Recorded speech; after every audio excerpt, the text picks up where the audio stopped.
Hey everybody, Nitzan Mosery here, the traveling investor. How are you? Another great week, and we're back with the Traveling Investor Show. It's live on Facebook and YouTube, so tune in so that you can ask questions and you can feel the vibe and see what's going on. I want everybody to say hello to Master Yoda here, who's standing behind me. He's always looking over my shoulder, making sure that I do things and that I don't try to do them, right? Because we all know what Master Yoda loves to say. Do or do not. There is no try.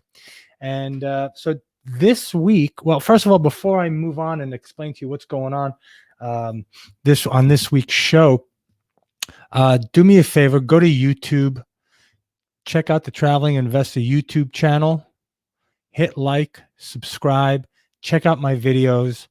There's a lot of content in there. There's a lot of information.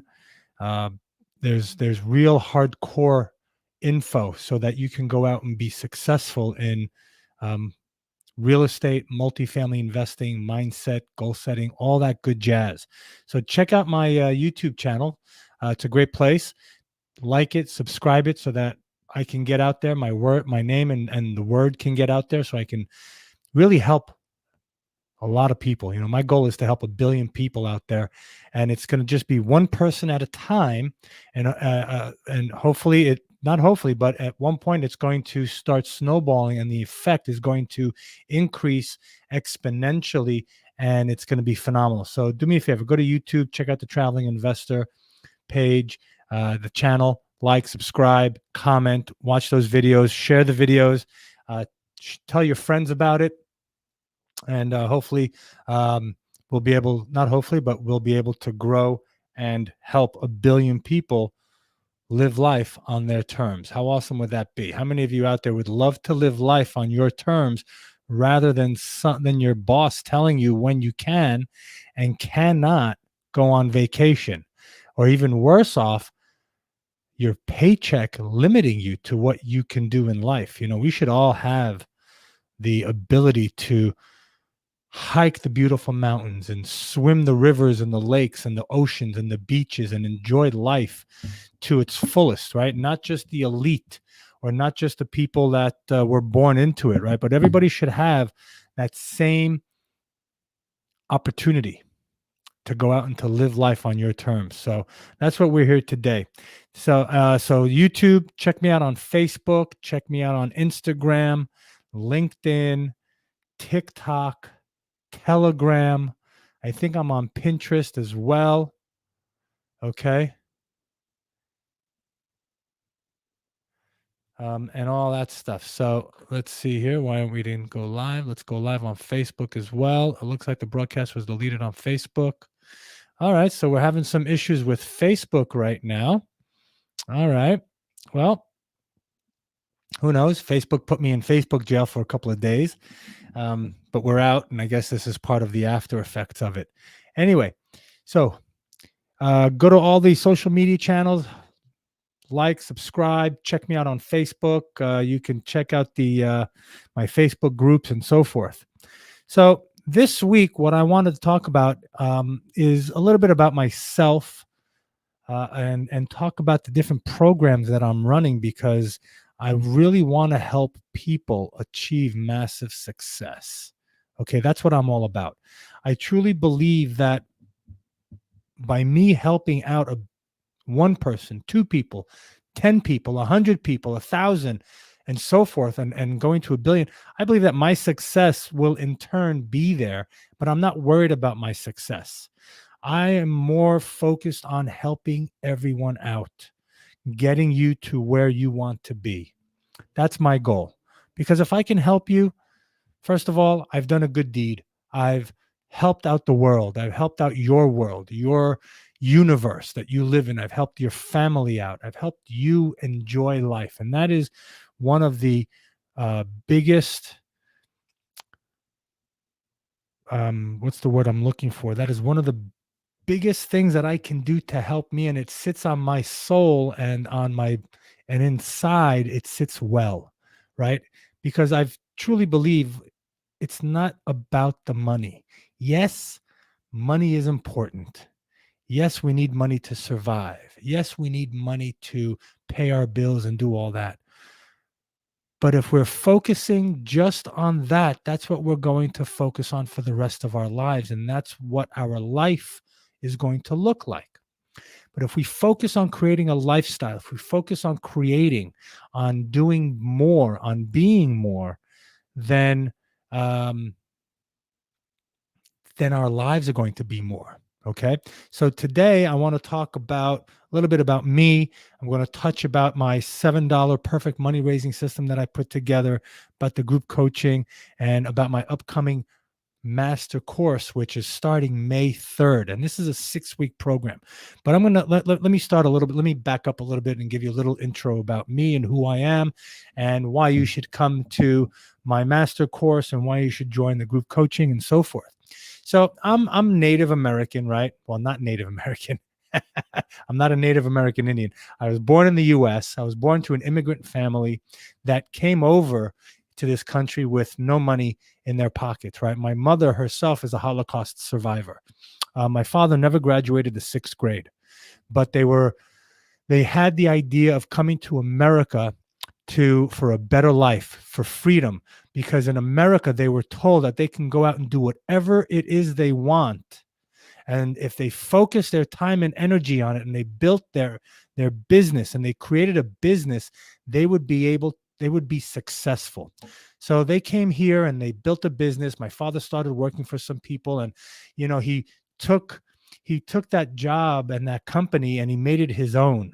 So that's how he worked. And because of that, the owner made him a partner in the business.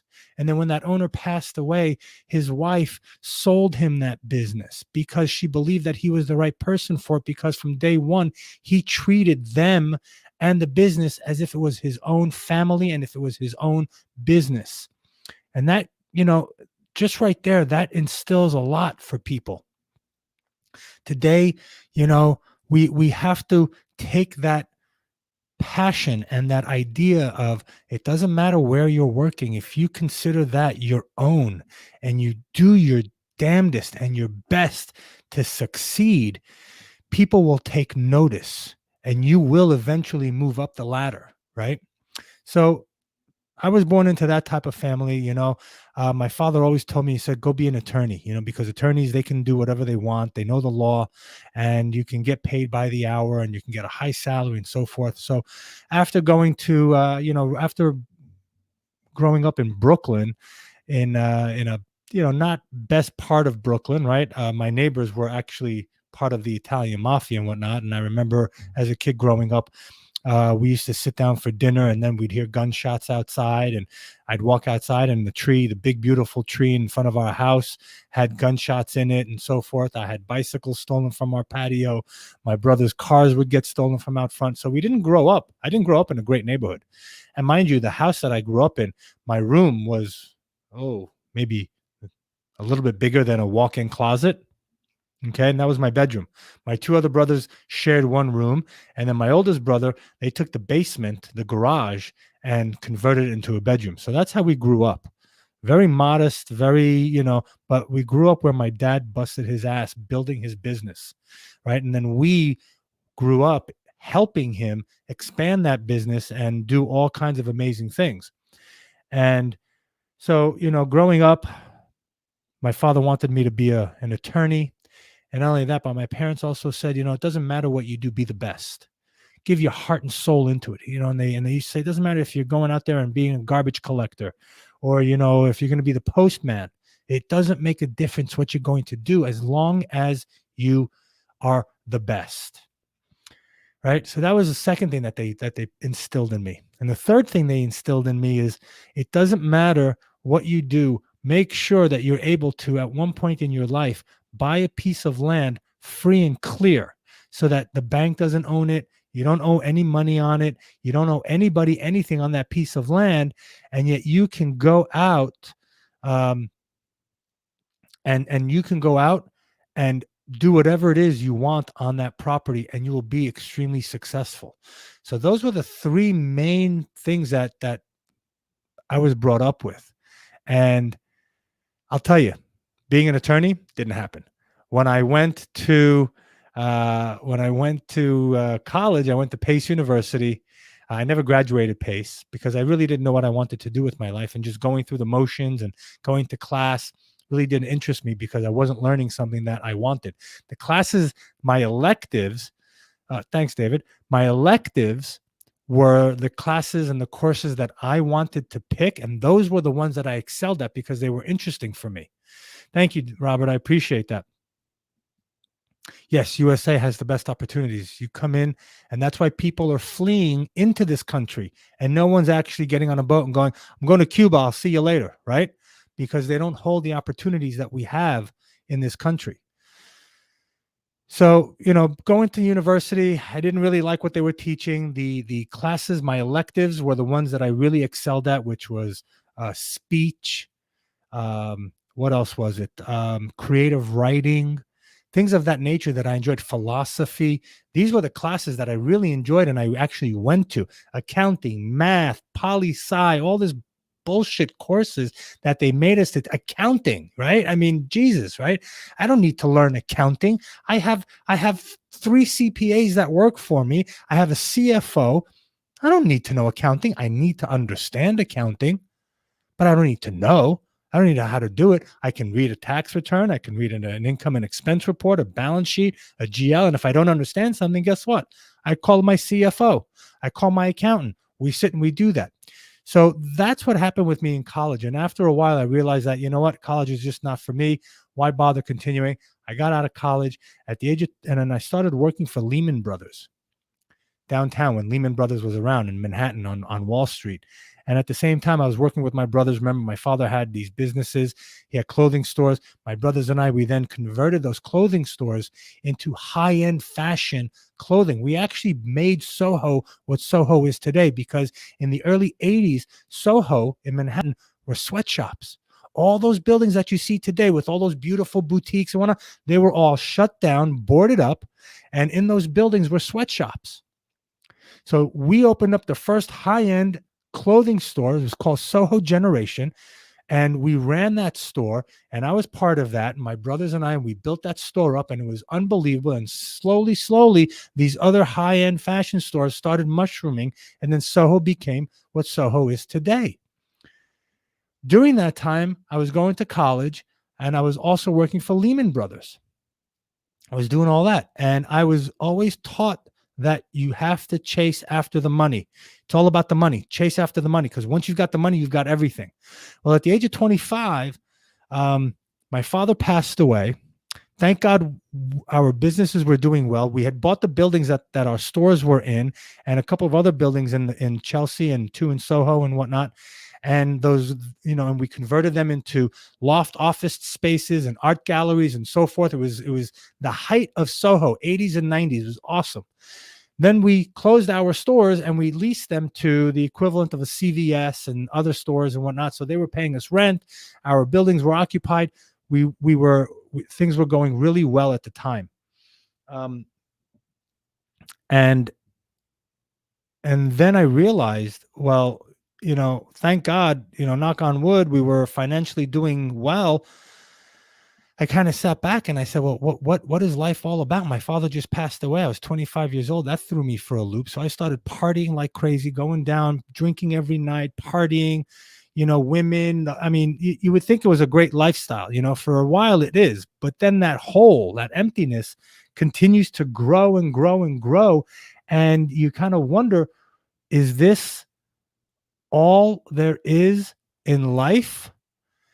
Is that all there is just money and partying and endless drinking? And what was the meaning of it? So I spoke with my brothers, and I kind of backed out of the business and backed out of the partnership. And we had some issues. We had a falling out.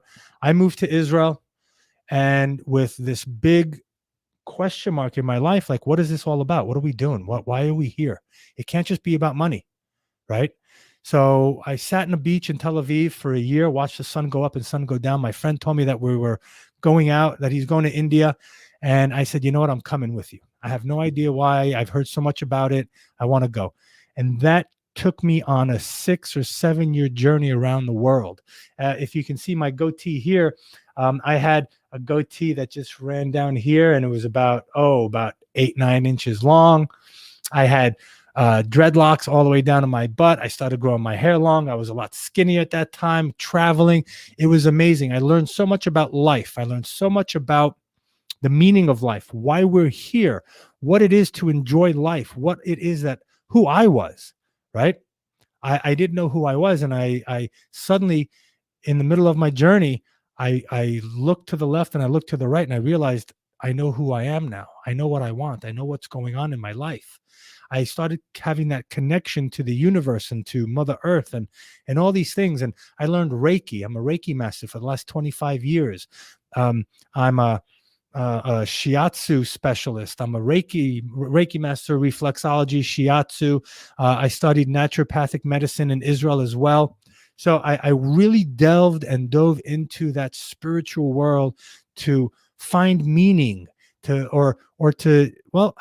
me rephrase that. I didn't dive into it to find meaning. I dove into it because it was brought to me and it felt right and it felt good.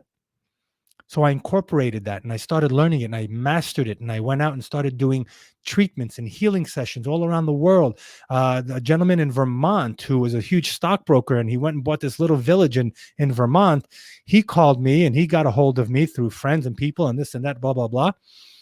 And he said, I'd like for you to come visit. I want to open up a spa and I want you to be the master, the guru on top. I took my wife and kid. We went there. We looked at it. It wasn't for me. I had many offers like that. I had an offer like that in Portugal, where some of the richest families in Portugal that I was doing Reiki and massage therapy for, they wanted to open up a spa and have me run the spa. I wasn't ready for that. That wasn't my calling. And I continued my journey. So I found out who I was and what I wanted. And then, after my journey, during my journey, I met my wife.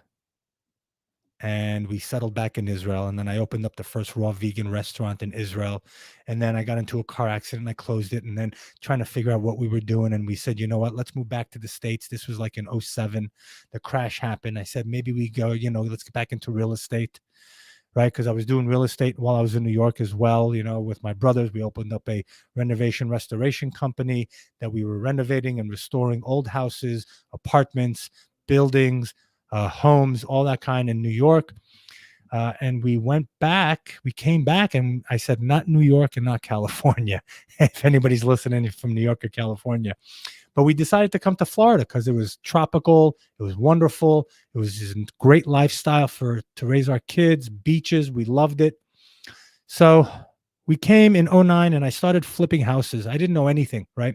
I remember I left New York in 1997 and I'm coming back in 2009, right? That's a long time.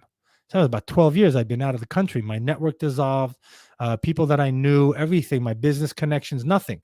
Here I am in Florida, bought a house in East Boca on the water. I got a mortgage to pay. I'm a hippie with 5 feet of dreadlocks in the back of my head. I got 2 kids, starting one in the Montessori private school. It's like, I got to figure things out, right? Now my kids are going into school. I got the next 15 years. I got to be in one place. Let's make the best of it. Started flipping houses, started learning the neighborhood. I didn't know anybody. I was going out networking like a networking fiend.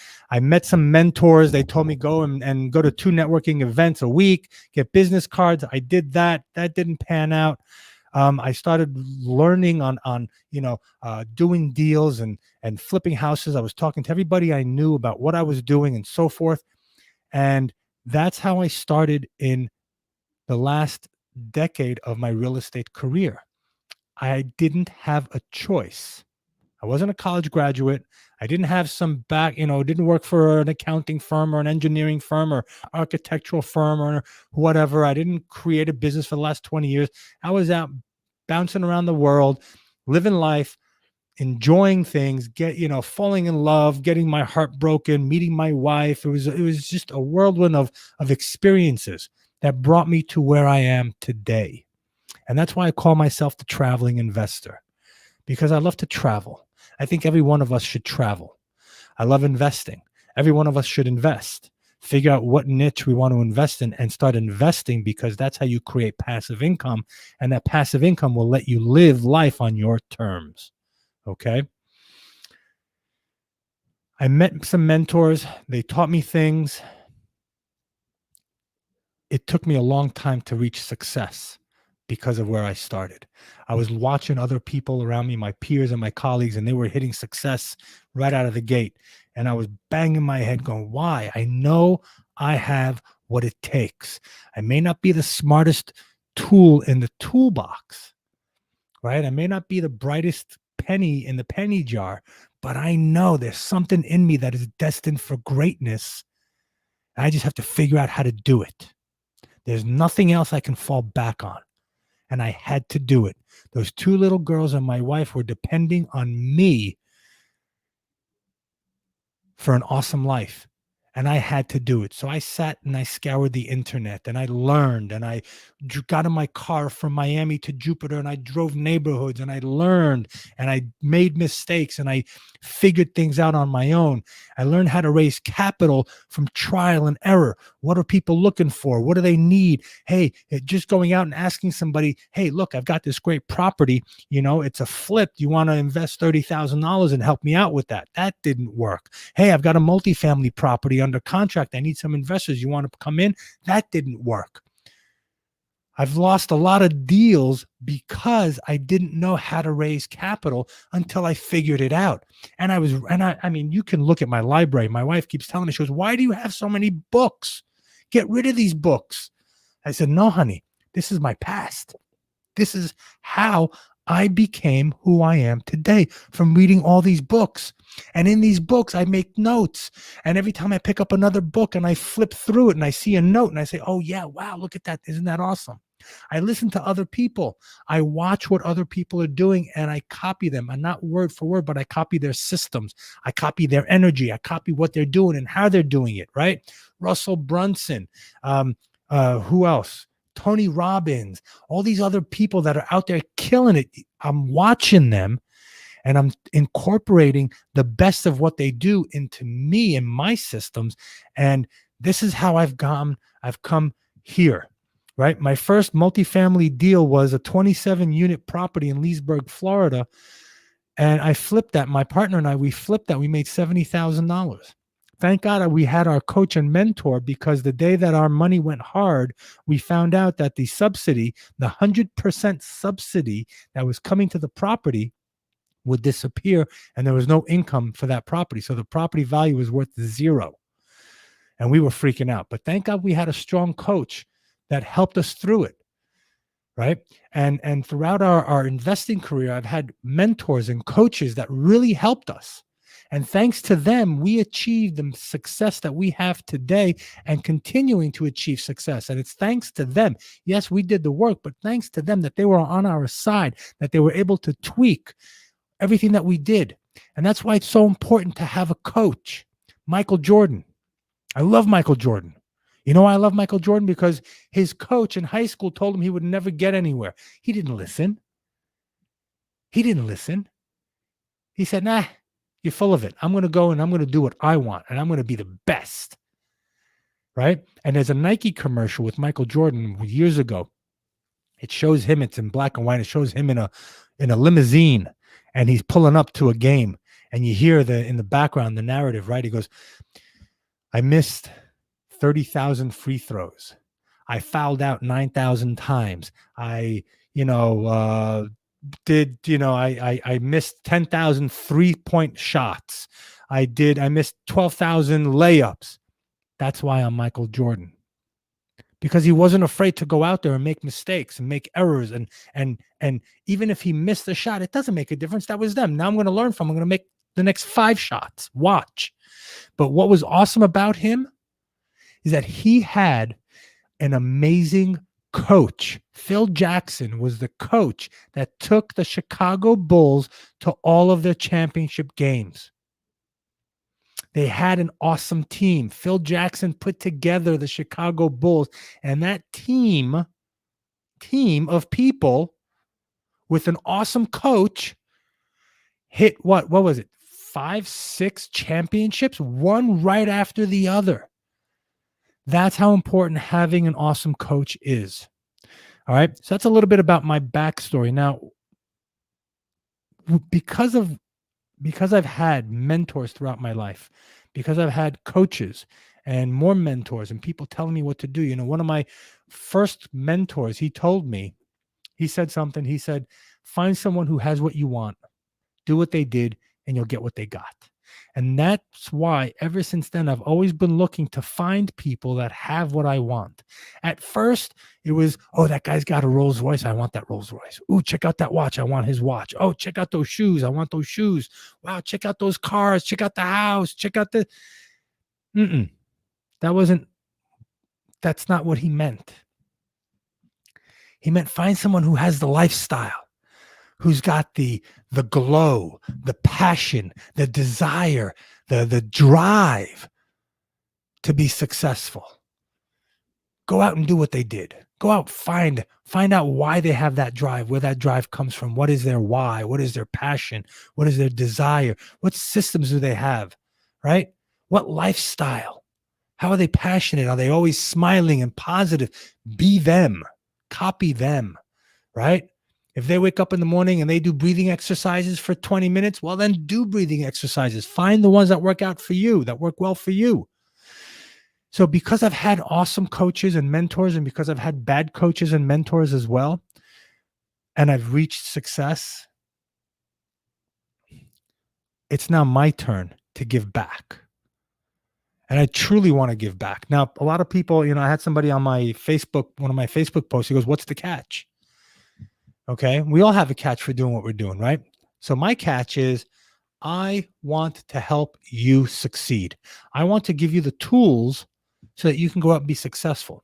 But what's the catch? The catch is once you have those tools, I want you to come back and I want to be your coach. I want to be your mentor.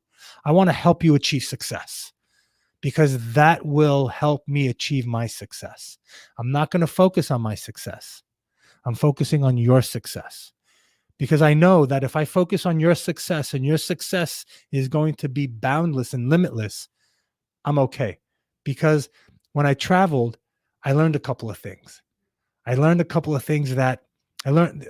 The things that I learned were what goes around comes around, right? We all know, we hear that about karma, right? And we always say, oh, karma's a bitch. Well, you know what? That's the negative side of karma. Karma is a lovely, lovely woman. She is awesome. Karma means that whatever you put out comes back to you tenfold.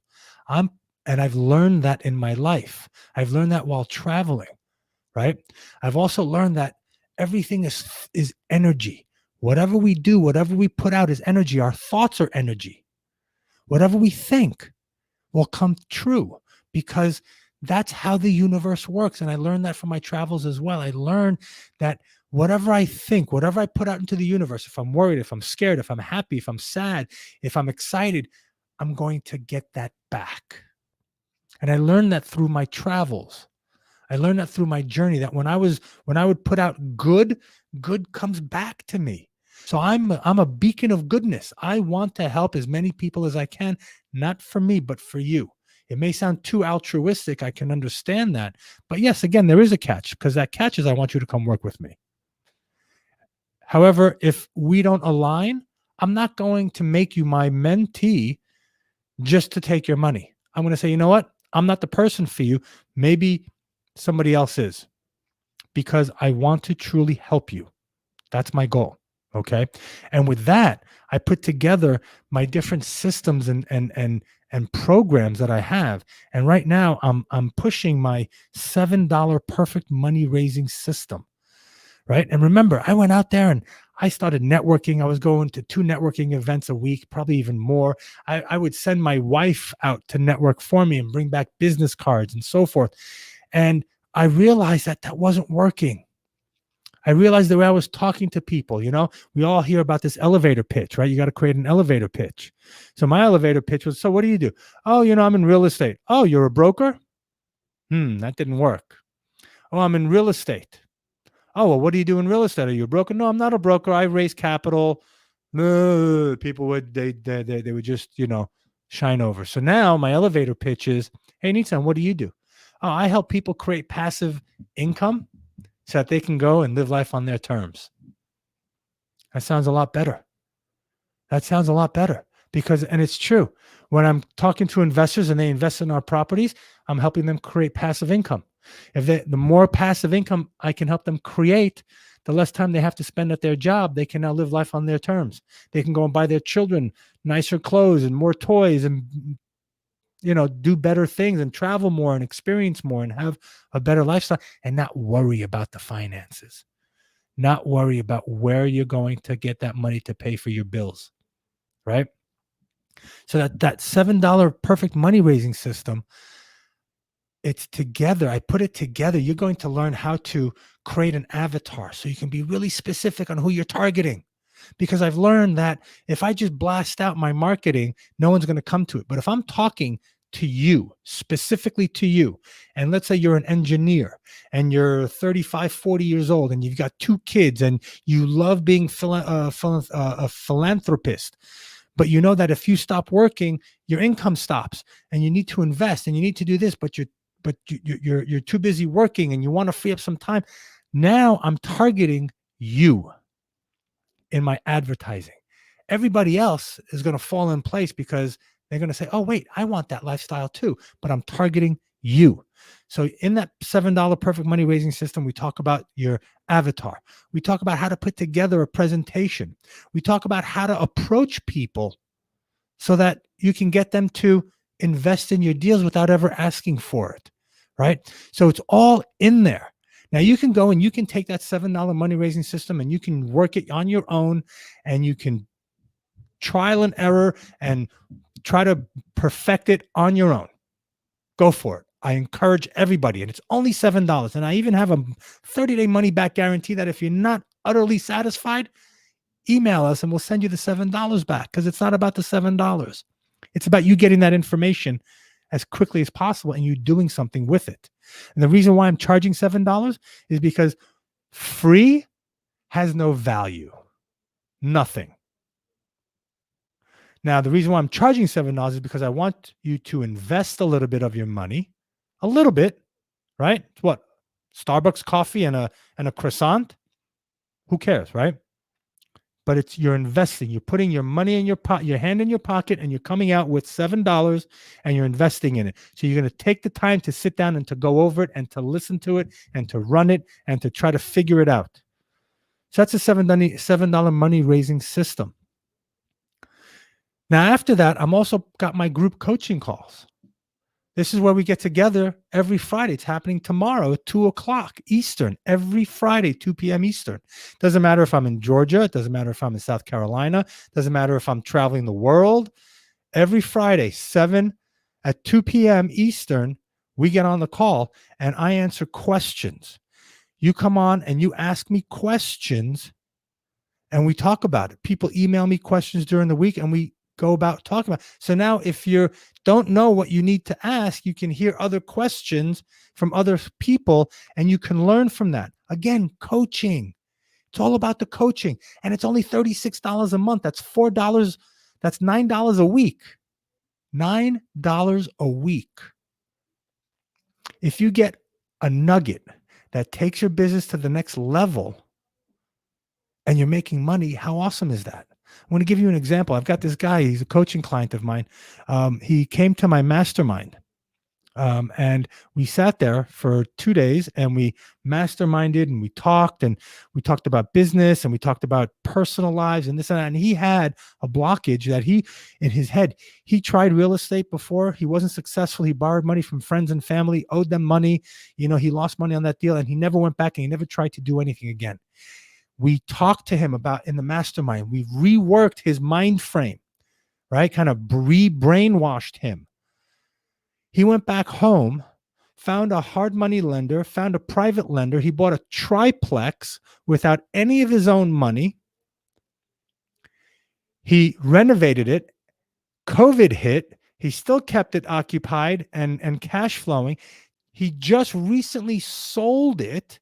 His profit, he was able to take that money and pay off everybody that he owed money to and pay off all of his credit card bills.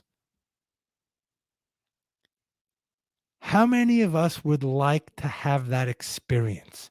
How many of you would like to go and do one deal and be able to pay off all of your credit card bills? How awesome would that make you feel?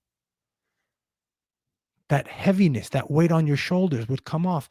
And this is what coaching can do for you. So my coaching calls, man, it's between 30 to 45 minutes, an hour, however long it goes, however long that back and forth happens, that's how long the calls go for, right? It's $36 a month, $9 a week, and you can make millions off of the information. The $7 perfect money raising system, you take that, and if you ask for your money back, guess what? That system that you're going to have that I put together, you keep it. It's yours. And you can go out there and you can make millions of dollars doing what I do on a daily basis. The last one, two, three, four, five, the last 6 deals I did without any of my own money. I brought in other investors from networking and talking to them, right? Ooh, what's going on here? Sorry about that. So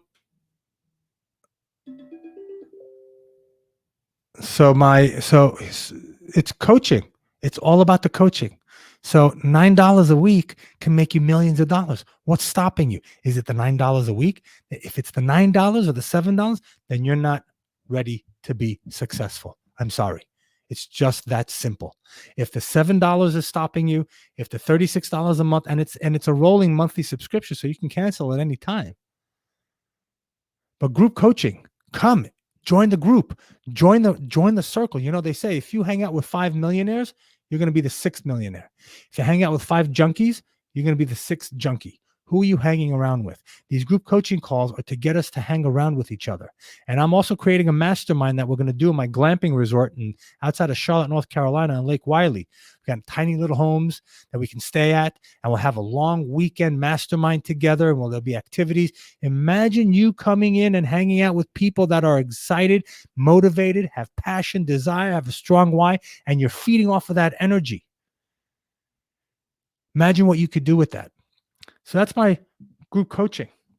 And on May 3rd, I'm starting my 6-week master class. And this is going to take you step by step on how to buy apartment complexes, from finding the right market, finding the brokers, analyzing the deals, talking to the brokers, finding the right neighborhood, analyzing the deals, putting in offers, what the closing is going to look like, how to manage the manager, how to get rid of negative limiting beliefs and replacing them with positive expanding beliefs. 6 weeks. And you know how much that's only $97.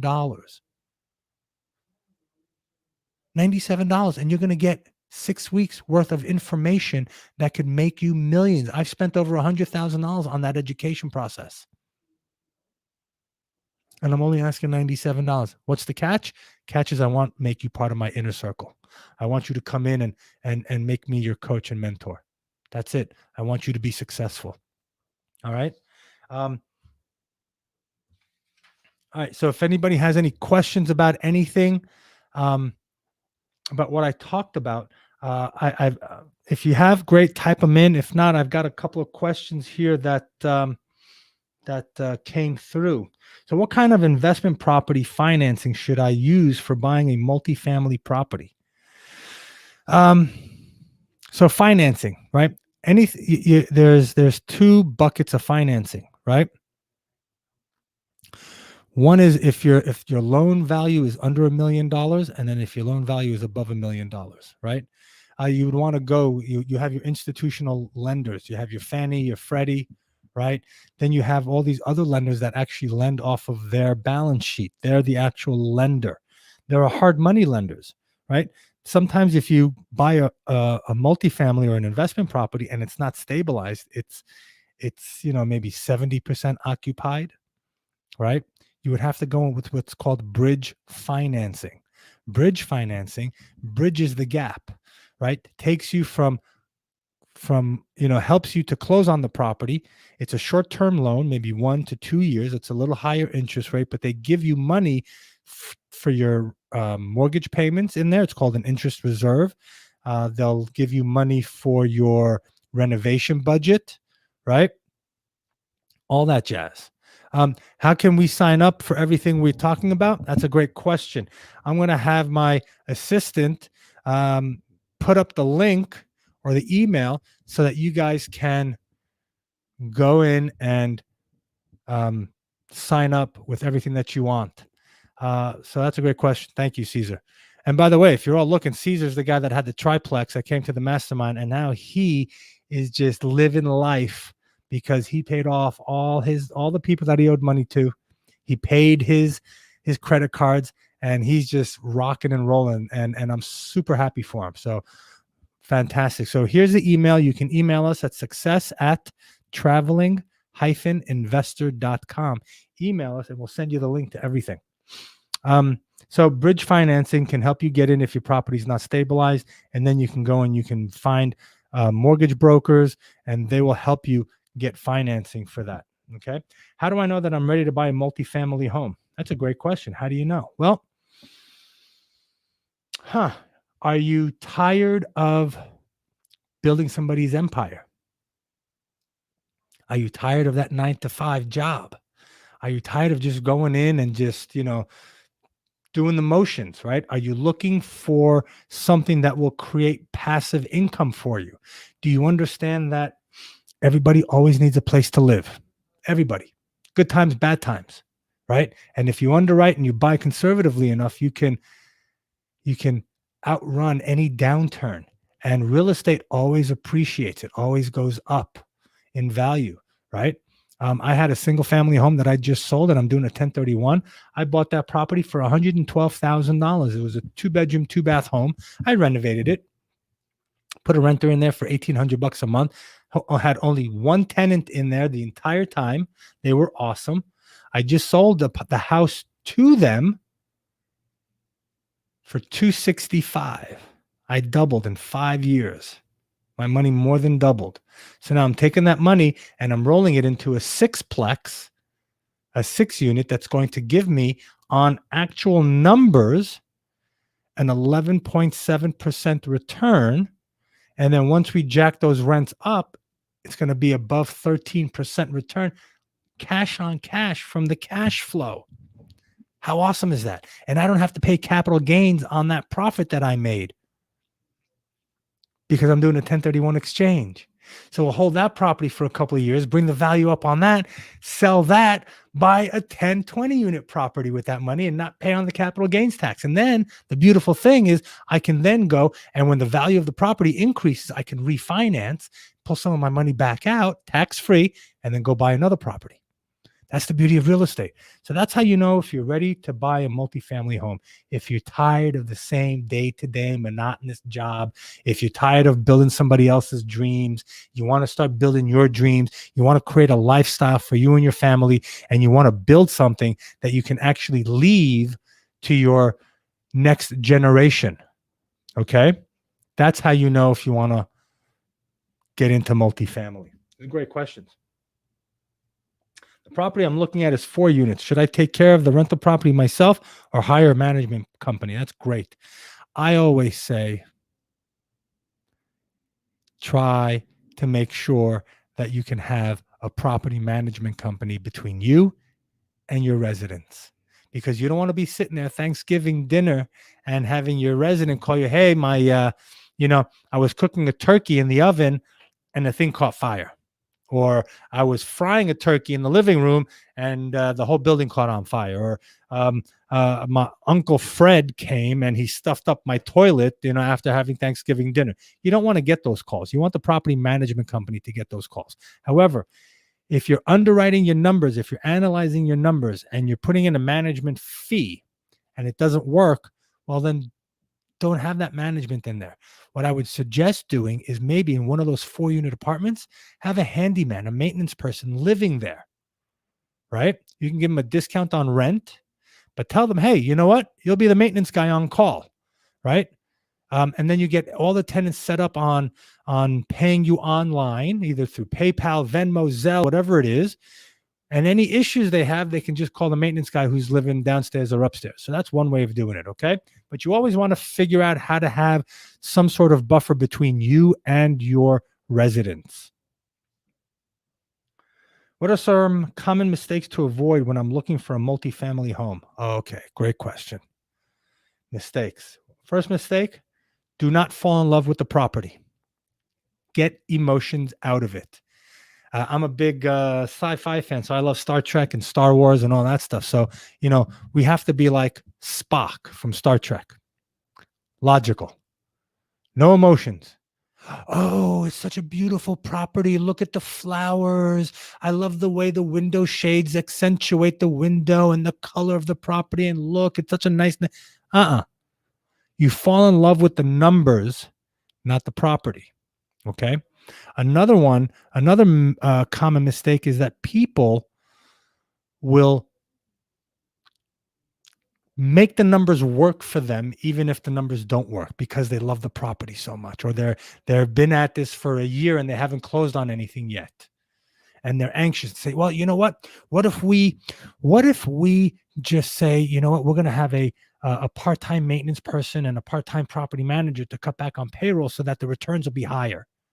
Okay. Or, well, they had, they underwrote with, or the actual numbers came in and the financials, and they had $5,000 a year for marketing.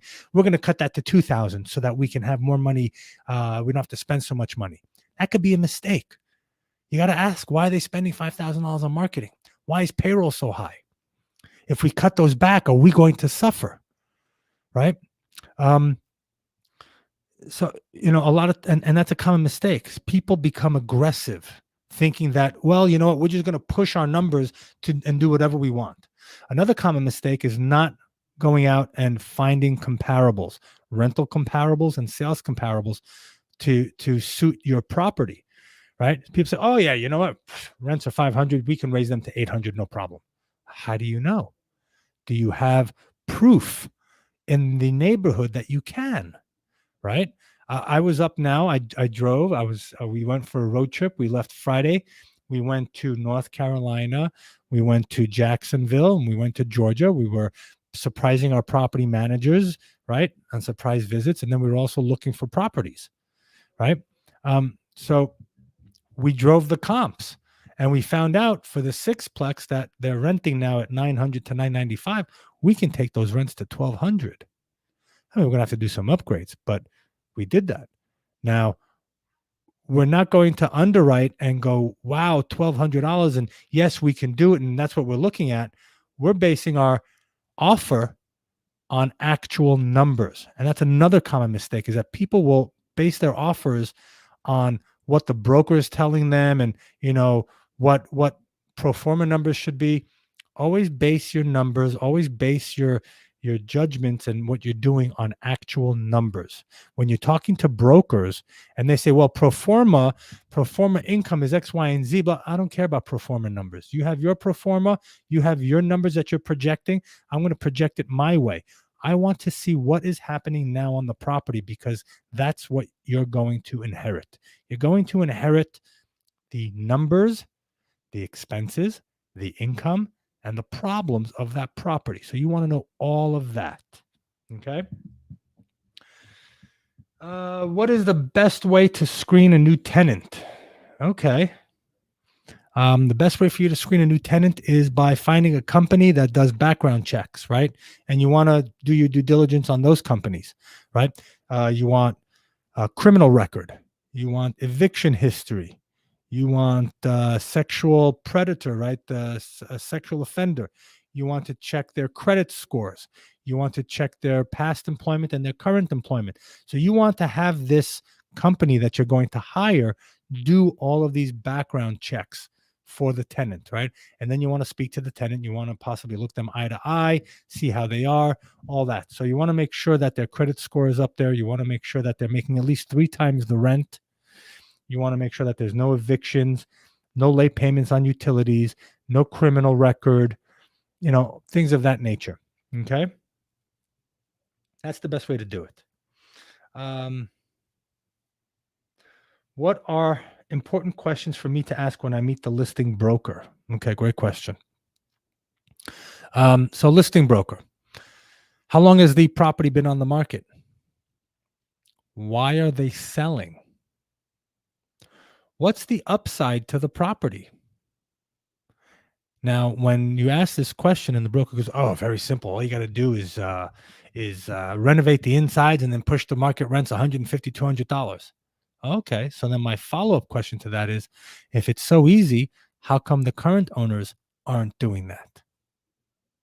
And you hear what they say. You ask the situation, what's the story behind the property? Who owns it? Do they have debt on it? What are they looking to get out of this? Okay. Have you shopped the property around to anybody else, or is this an off market deal? Right. Um, when you're meeting the listing broker at the property, you want to build a relationship with them as well. Right. This is a relationship business. So you want to ask them, how long you've been in the business, what got you into it, what did you do before? Have you been living here for many years? Where did you come from? Why did you decide to move here? Where are some of the best neighborhoods for us to look at? Right? What part of the market cycle is this neighborhood city in? Okay. These are some questions to ask the listing broker. Why are they selling the property? What's the story behind it? Okay. Can you show me other properties that are similar to this? Okay. Great questions. Let's see what else. I'm looking at a property in a neighboring state. How do I go about understanding the local economic trends to know if it is a good investment? Okay. So now the best way to do that again is call up some brokers, ask them what's going on in the area, things of that nature. You also want to get in touch with the Chamber of Commerce and the Economic Development Committee. Okay, the Economic Development Committee and the Chamber of Commerce, they deal with businesses, right? Obviously through the title, right? The Chamber of Commerce, they deal with all the businesses that are in the neighborhood. So you can call them up and you can say, "Hi, I'm looking to buy an apartment complex in the area, and I was wondering if you can help me understand what's going on in this city, and what are some of the better areas to invest in? What are some of the areas that are up and coming?" Right? That's what you want to ask. How is the local government, the mayor, the city council members? Are they keen on job growth? What kind of jobs are being created? Are there new companies coming in? Okay. So that's what you want to ask the Economic Development Committee as well. What's going on? How many companies are coming in? How many jobs are being created in this city, in this neighborhood? Where's the path of progress? You can also call the city, call City Hall, ask them for, how many permits have been pulled for new construction of multifamily and new construction of residential. Call up some residential brokers, ask them, "Hey, what are some of the hot neighborhoods in the area? How much are homes selling for? How many families are being created and how many families are moving to town? What kind of amenities does the city have to offer families and millennials and things of that nature?" Okay. It's very important to know. Okay. Extremely important. Because with the increase of amenities, you're going to have more families moving in, more families meaning more service oriented jobs to help service them, right? Laundromats, libraries, coffee shops, bars, restaurants, tutoring, right? For kids, schools, clothing stores, all these things, playgrounds, basketball courts, tennis courts, baseball courts, right? All these things, right? So this is important to know and to find out, right? Where's the crime rate? You can call the city, ask them for the permits. How many permits were pulled? How many permits have been commenced on, right? Started.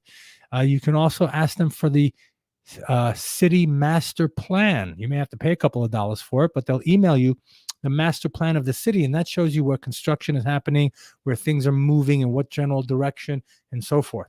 That's how you get to know what's going on in that neighborhood. And also take a drive, right? If you have to fly into a neighborhood or you drive there, drive, man. The best thing to do is put your eyes on the situation and you can see what's the best neighborhood. And that's why I got in my car with my wife and my partners and we drove because we wanted to put eyeballs on the different areas and really understand what market or what neighborhood is where we want to be. And now we know exactly where we want to be and what's happening, where the new up and coming areas are. Okay. So we have a few more minutes. So I just want to go back and just, share with you a little bit again about my story. I came from humble beginnings. I came from a place where we were told to do our best, be our best. Doesn't matter what you do, right? Buy a piece of land, free and clear. It's yours forever. You can do with it whatever you want. You'll be the richest person on the planet because you own it free and clear. Nobody can take it away from you. And then, another thing that my parents taught me was that there's two types of people in this world: those that pay rent and those that collect. And son, you always want to collect.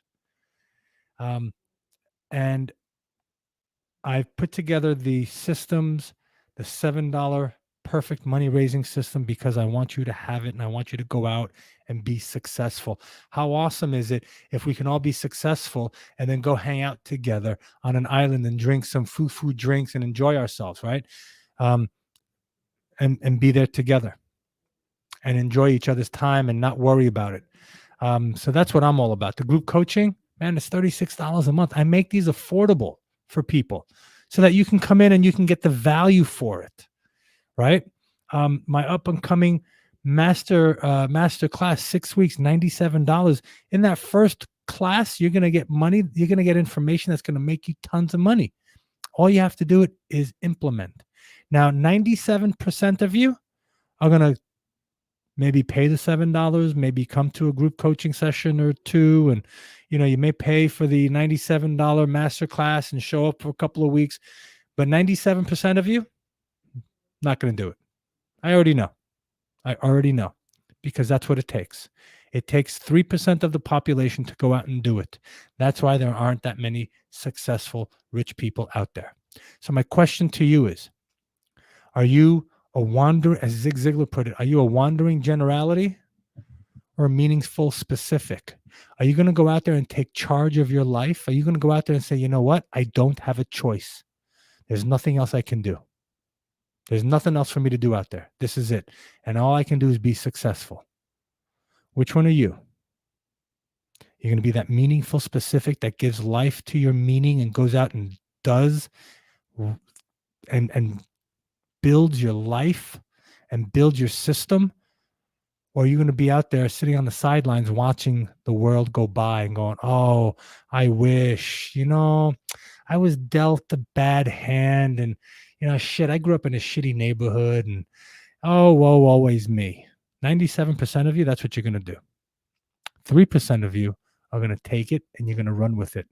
And out of that 3%, only one of you is going to be extremely and immensely successful. But you know what?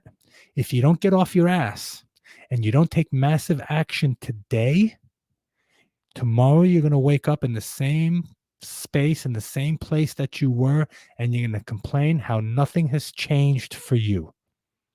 The only person that can make a change is you. I could sit here and talk about this and shove this down your throat every single day. What is it going to take for you to get up and to say, yes, I want to make a change. I'm making that change. I'm becoming that change. I am now changing. What's it going to take? I'm going to leave you with that. It's up to you. It's not up to me. I've already gotten on that train and I'm heading down that direction. And I've lived in life and I'm enjoying myself and it's fantastic. What are you going to do? I'm Nitzan Mosery, the traveling investor. I hope to see you on my group coaching. I hope to see you in the master class. And if not, I will see you from the top. I'm Nitzan Mosery, the traveling investor. We'll see you next week. Same time, same channel, somewhere on Spaceship Earth. Be well.